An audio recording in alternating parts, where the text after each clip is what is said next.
Hello everyone, welcome to Prakash Engineering Academy. Today we will discuss about the transportation engineering.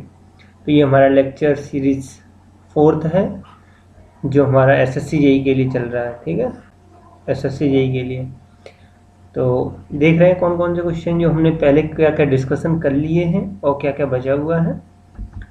तो हमारा ये traffic engineering चल रहा है। क्या है ये? ट्रैफिक इंजीनियरिंग के क्वेश्चन है। तो ट्रैफिक इंजीनियरिंग के लिए आप लोग कॉपी पेन लेकर के तैयार हो जाइए। इन क्वेश्चनों को मैं सॉल्व कराता हूँ आपको। तो सबसे पहले इस क्वेश्चन को हम पढ़ेंगे। क्वेश्चन क्या है? If the stopping distance and average length, stopping distance और एवरेज लेंथ दे रखी है, वो कितनी है? 18 metre and 6 metre respectively. Then the theoretical maximum capacity पूछा है। क्या? मैक्सिमम थियोरेटिकल कैपेसिटी पूछा हुआ है व्हीकल पर आवर में, व्हीकल पर आवर में। और traffic lane at a speed दे रखी है व्हीकल की, कितनी है? 10 मीटर पर सेकेंड। तो सबसे पहले हमको निकालना होगा, देखो ये मान लीजिए हमारा रोड है। क्या? ये हमारा रोड है, ठीक है ना। तो इस पे जो व्हीकलों के बीच की जो डिस्टेंस होगी हेड टू टेल, मतलब clear distance between the vehicles is called the stopping side distance. Clear distance, इसके हेड से लेकर के ये वाली जो डिस्टेंस है इसे हम बोलेंगे SSD. Clear distance between the two vehicle is called the stopping side distance. ठीक है ना। और लेंथ ऑफ द व्हीकल ये है, मान लो length of the vehicle L.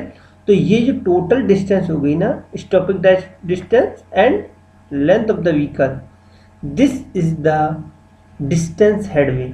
Distance headway represented by the S, इसको हम एस से रिप्रेजेंट करते हैं। S is equal to S S D plus length of the vehicle जो हमको इसमें दे रखा है। लेंथ ऑफ द व्हीकल कितना है? 6 मीटर और स्टॉपिंग साइड डिस्टेंस 18 मीटर दे रखा है।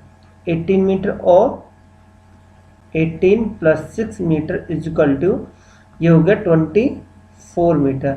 24 मीटर हो गई। दिस इज द क्लियर, ये कह सकते हैं स्पेस हेडवे भी बोल सकते हैं। ठीक है ना। ये हमारा क्या? स्पेस हेडवे है। तो अब हमको यहाँ से निकाल ले रहे हैं क्योंकि हमको स्पीड ऑफ द व्हीकल दे रखी है और डिस्टेंस हेडवे दे रखा है या स्पेस हेडवे दे रखा है। स्पेस हेडवे और distance both are the same thing. तो यहाँ हमको 10 मीटर स्पीड दे रखी है, तो distance headway speed is equal to क्या होता है? Distance upon the time. तो distance headway S upon time, time headway. तो हम time headway is equal to हम कैलकुलेट करेंगे तो S upon V. V is the speed of the vehicle and this is the 24 divided by 10। 10 is the metre per second में speed of the vehicle है। तो ये आ गया 2.4 second. 2.4 second. This is the time headway. क्या है? Time headway. जब हमको टाइम हेडवे पता है किसी भी व्हीकल का, तो हम क्या करेंगे? मैक्सिमम थियोरेटिकल कैपेसिटी कैलकुलेट कर सकते हैं। तो ये होगी हमारी Q. Q is equal to होता 3600 divided by time headway H T. ठीक है ना। तो 3600 डिवाइडेड बाई कितना है हमारा? 2.4। तो इसका डिवाइड करो इसे, तो ये आ गया 1500 vehicle per our, vehicle per our. तो व्हीकल 1500 आ गया व्हीकल पर आवर में। तो ये हो गया हमारा उत्तर इसका, vehicle per our. I hope आप लोग ये क्वेश्चन समझ गए होंगे क्योंकि यहाँ देखो जो मेन कंसेप्ट है वो है हमारा डिस्टेंस हेडवे कैलकुलेट करने का, डिस्टेंस हेडवे कैलकुलेट करने का। ओके, नेक्स्ट क्वेश्चन इज, देखो जो फ्लाई ओवर होता है, ये पूछ रहे हैं a flyover segregate traffic with respect to. So जो किसके रेस्पेक्ट में हमारा जो फ्लाई ओवर है वो सेग्रीगेट करता है ट्रैफिक को। तो डायरेक्शन के लिए तो हम लोग क्या कर कर्व प्रोवाइड कराते हैं।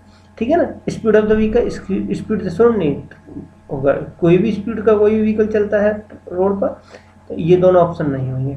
Class of the vehicle, vehicle की क्लास के बारे में बात नहीं है यहाँ, सिर्फ ग्रेड सेपरेट होता है। क्या होता है? ग्रेड सेग्रीगेट या separate of the grade in a condition. अब ये है the convention sign shown in the figure below represents, ये किसको रिप्रेजेंट करता है? तो गवर्नमेंट ऑफ इंडिया का जो सर्वे है उसमें ये फिगर दे रखा है। तो ये हमारा जो रिप्रेजेंट करता है bridge carrying railway below the road, तो ये उसका सिंबल है, bridge carrying railway below the road. Next question is, देखो नेक्स्ट क्वेश्चन है the traffic volume of A roadway is defined है। ट्रैफिक वॉल्यूम को किस तरीके से डिफाइन करते हैं? मल्टीप्लीकेशन ऑफ किसका किसका मल्टीप्लीकेशन होता है। तो सबसे पहले अब मैं आपको बहुत बेसिक डेफिनेशन बता दे रहा हूँ जो पता होनी। ये मान लीजिए हमारा रोड है, रोड सेक्शन है, okay, this is a road section. ये कोई ये पूरी स्ट्रेट लाइन होंगी, ये थोड़ी बन नहीं पा रही, ठीक। तो अब ये मान लीजिए रोड सेक्शन है, किसी भी रोड, मैंने ये क्रॉस सेक्शन ड्रॉ कर लिया x1 ठीक है ना, और मैंने दूसरा क्रॉस सेक्शन ड्रॉ करा ये x2 ठीक है ना। अब इसमें जो नंबर ऑफ व्हीकल होंगे, मान लो यहाँ व्हीकल है एक, यहाँ व्हीकल है और यहाँ व्हीकल है, इसकी लेंथ में कुछ भी मान लो यहाँ और भी व्हीकल है, लेंथ ऑफ द, ये मेरी लेंथ है, टोटल लेंथ है, total length of the road है, मैंने ये किसकी लेंथ ली है? रोड की लेंथ ली है, रखिए। और नंबर ऑफ द व्हीकल, देखो जे हम कहेंगे किसी भी पर्टिकुलर लेंथ में जितने नंबर ऑफ व्हीकल होंगे, नंबर ऑफ व्हीकल उसे बोलते हैं traffic density, represented by the K is the number of vehicle per unit length, number of vehicle per unit length, ठीक है ना। स्मॉल एल है, कैपिटल है, स्मॉल एल लिखते हैं। तो number of vehicle per unit length, ये हमारा रिप्रेजेंट करते हैं ट्रैफिक डेंसिटी को। अब स्पीड ऑफ द व्हीकल आप जानते हैं, v is equal to length per unit time, distance covered by the vehicle per unit time, distance covered by the vehicle per unit time. तो distance l को cover करने में किसी भी vehicle को टाइम t लग रहा है, तो उसे बोलेंगे हम लोग स्पीड ऑफ द व्हीकल। अब मान लो इस कोई भी क्रॉस सेक्शन है, उसके about number of vehicle passes at a particular section, number of vehicle passes at a particular section per unit time is called the traffic volume or traffic flow. So this is represented by the q is equal number of vehicle passes particular section per unit time. तो अब देखो n upon t हमारा हो गया q traffic volume. अब हम देख रहे हैं कि इन दोनों की हेल्प से क्या ये निकल पा रहा है, q is equal to v into कैसे ही निकला है, क्योंकि इस दोनों का मल्टीप्लाई करेंगे तो L से L कैंसिल हो जाएगा, n अपॉन t आ जाएगा। तो हम कह सकते हैं वॉल्यूम जो होगा, ट्रैफिक वॉल्यूम जो होगा वो होगा व्हीकल की स्पीड और ट्रैफिक डेंसिटी का multiplication. This is the traffic density and vehicle की स्पीड का multiplication is called the traffic volume. I hope you understand this type of the question. अभी कभी कभी क्या होगा, इसके लिए आपको मॉडल बना के दे देगा, इसका जो k है k का मॉडल बना के दे देगा। मान लो k का उसने मॉडल बना के दे दिया a प्लस वी के की फॉर्म का, वी के की फॉर्म का मॉडल बना के दे दिया। क्या है ये, सॉरी ये b इक्वल टू मान लो दे दिया उसने, v इक्वल टू दे रहा है a प्लस वी के, ठीक है ना। तो ये मॉडल बना के दे दिया और बोला q मैक्स फाइंड आउट करो। तो हम सीधे सीधे क्या करेंगे, v का वैल्यू हम पुट कर देंगे इस वाले इक्वेशन में। तो v का वैल्यू जैसे हम यहाँ देखेंगे तो हमारा q इज इक्वल टू बनेगा a प्लस वी के इंटू के, और फिर हम q का डिफरेंस d के upon D Q upon D के फाइंड आउट करेंगे, ठीक है, निकाल के 0 के बराबर कर देंगे और k की वैल्यू फाइंड आउट कर लेंगे। और जो k की वैल्यू आएगी उस बेस पर हम q की वैल्यू फाइंड आउट कर लेंगे, वो हो जाएगी हमारी मैक्सिमम। बट लेकिन हमारे क्वेश्चन में ऐसा तो पूछा ही नहीं गया, क्योंकि ऐसा से जाएगा जब भी कभी कोई अच्छी कंपटीशन में बैठेंगे तो आपको इस तरीके के क्वेश्चन को देखने को मिल जाएंगे, ठीक। अब हमारा आ गया रिजिडिटी फैक्टर। रिजिडिटी फैक्टर क्या होता है? रिजिडिटी फैक्टर तो ये हमारा है if the tyre pressure is greater than, tyre pressure हमारा ग्रेटर देन 0.7 मेगापास्कल से। तो देखो रिजिडिटी फैक्टर की बात हम करेंगे, this is the ratio of contact pressure upon tyre pressure.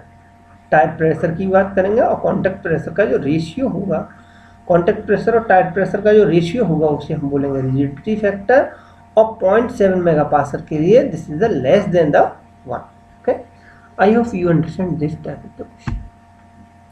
Next question is, ये है हमारा calculate the capacity vehicle per hour. Calculate the capacity vehicle per hour of road when reaction time of the driver is 2 second. 2 second time दे रखा, and design speed भी दे रखी 80 kmph kilometre per hour. Average length of the vehicle is metre. जो average length of the vehicle दे रखा 6 metre है. The take the coefficient of friction is called the 0.35. तो देखो सबसे पहले हम क्या क्या करेंगे क्वेश्चन में, एसएसडी कैलकुलेट करेंगे. एसएसडी की होती है 0.278 VT plus V square upon 254 F plus minus N. जब N की बात नहीं करी तो हम यहाँ 0 रख देंगे और वैल्यू रखते जा रहे हैं. 0.278 इंटू V की वैल्यू हमारी 80 है, टाइम की वैल्यू 2 दे रखी है, देखो 2 सेकेंड ये दे रखा है, और V की वैल्यू 80 का square divide by 254 into F की वैल्यू 0.35, और हमने ये कैलकुलेट करा तो ये आ गया हमारा 116.47. ठीक है ना, 47 मीटर में आ गया. अब ये कैलकुलेट करने का हमने ये लिख लिया. अब ये लिखने के बाद अब हमको क्या कैलकुलेट करना होगा, हमको तो इस जो अभी निकाल रहे थे एस की वैल्यू निकालनी है. एस इक्वल टू क्या होता है, S S D plus length of the vehicle. Length 6 दे रखी है, तो 116.47 प्लस 6, ये हमारा कितना हो गया, देखो कैलकुलेट करेंगे तो 122.46. ठीक है ना, मीटर में. तो ये आ गया हमारा डिस्टेंस हेडवे. जब डिस्टेंस हेडवे हम निकाल लिए तो डिस्टेंस हेडवे के बाद हमको क्या निकालना होगा, यहाँ पेन का कलर चेंज कर ले रहा हूँ 1 मिनट. हमने क्या करा, डिस्टेंस हेडवे निकाल लिया. अब हम फॉर्मूले जानते हैं, Q इक्वल टू, एक तो वो है, ये हमारा क्या दे रखा है, S निकल आया, तो S का डायरेक्टली फॉर्मूला होता है Q 1000 V अपॉन S. यहाँ से भी हमारा थ्योरेटिकल कैपेसिटी निकाल सकते हैं डायरेक्ट. ठीक है ना, तो 1000 इंटू V की वैल्यू 80 दे रखा अपॉन S की वैल्यू 122.46. कैलकुलेट कर लो, ये वैल्यू आ जाएगी 653 is the right answer of this question. 653. ठीक है ना, व्हीकल पर आवर में ये वैल्यू आ गई. आई hope you understand this type of the question. Thank you for watching this video. यदि आप लोगों को वीडियो अच्छी लग रहा है तो लाइक शेयर सब्सक्राइब जरूर करिएगा चैनल को. Thank you.